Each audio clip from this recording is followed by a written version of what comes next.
Donald Trump is panicking as Iran has issued its final demands during these purported peace talks that are taking place in Islamabad. Iran said it's impossible to negotiate with Donald Trump and his regime since they lie about everything. So we're just imposing our demands. They either meet our demands or they don't. And now they said we'll get into technical talks about how to implement our demands, which include control over the Strait of Hormuz, full reparations, as well as long-term security guarantees for Iran and its proxy groups throughout the Middle East. Here you have Iran's Deputy Foreign Minister, Kazem Garibati. He says that Tehran is making demands in the current talks with the United States rather than engaging in ordinary negotiations, citing Washington's record of dishonesty and deception. He says Iran is demanding, not just negotiating with the United States. Now, Iran has also put this out on its social media accounts. This discussion is centered on our demands, and they put that in all caps, rather than being a negotiation. They also posted, "Time to seal the victory in beautiful Islamabad." And just to remind you what some of these demands are: authority over the Strait of Hormuz, payment of war reparations, unfreezing of all blocked Iranian financial assets, securing a comprehensive regional ceasefire and permanent security guarantees for itself and for all of its proxy groups.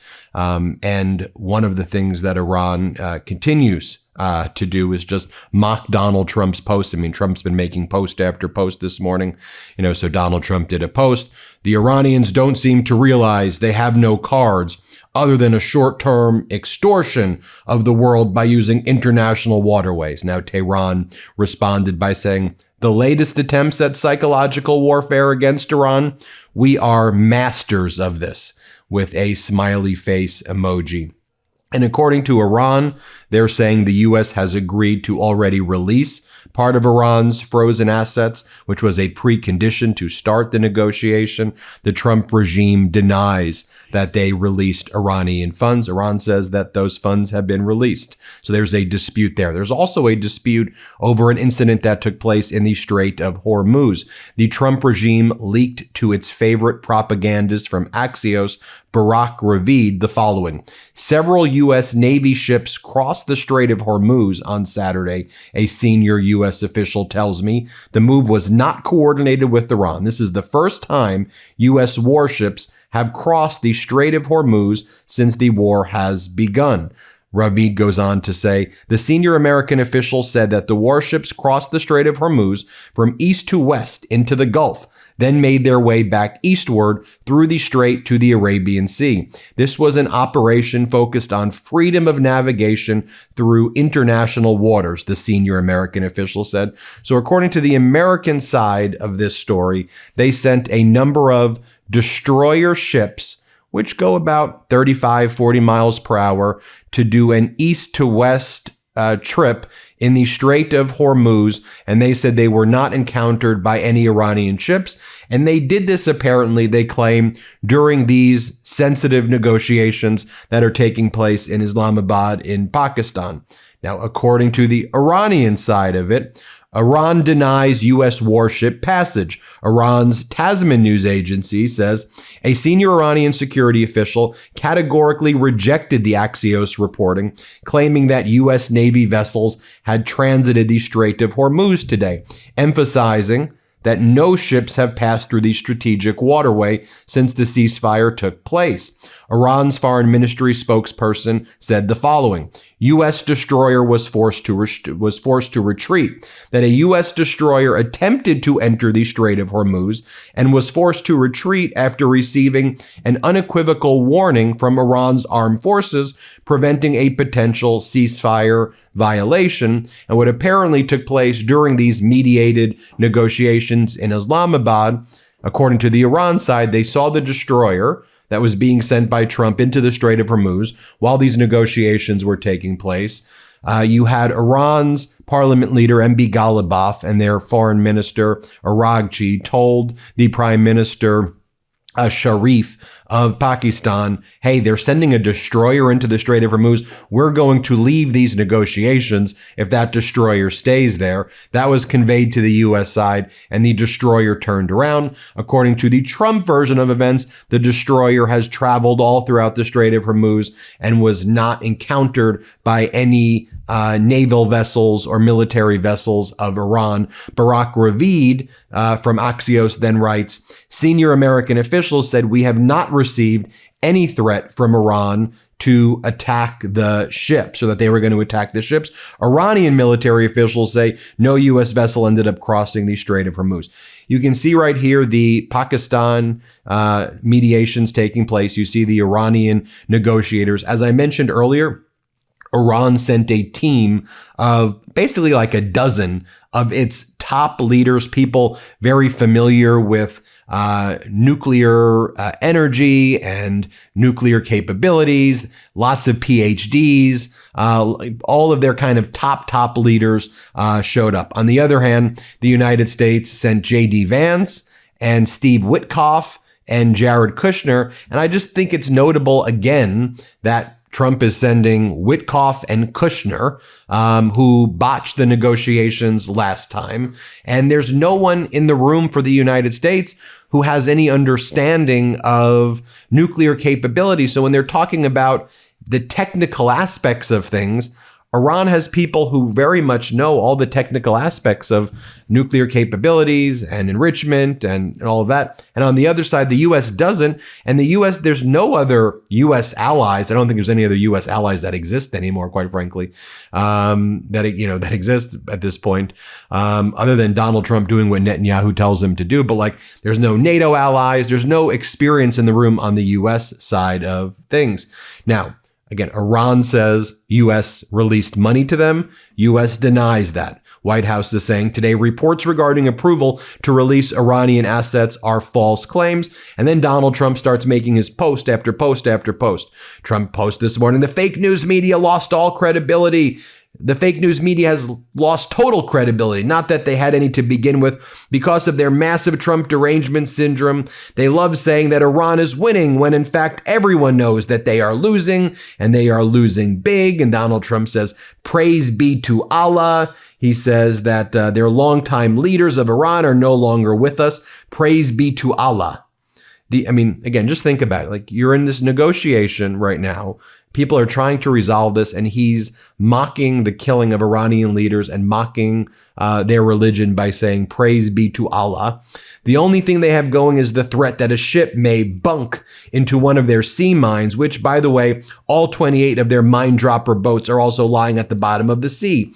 We're now starting the process of clearing out the Strait of Hormuz as a favor to countries all over the world, including China, Japan, South Korea, France, Germany, and many others. Incredibly, they don't have the courage or will to do this work themselves. Very interestingly, however, empty oil-carrying ships from many nations are all heading to the United States of America to load up with oil. Thank you for your attention to this matter. He posted that one early in this morning.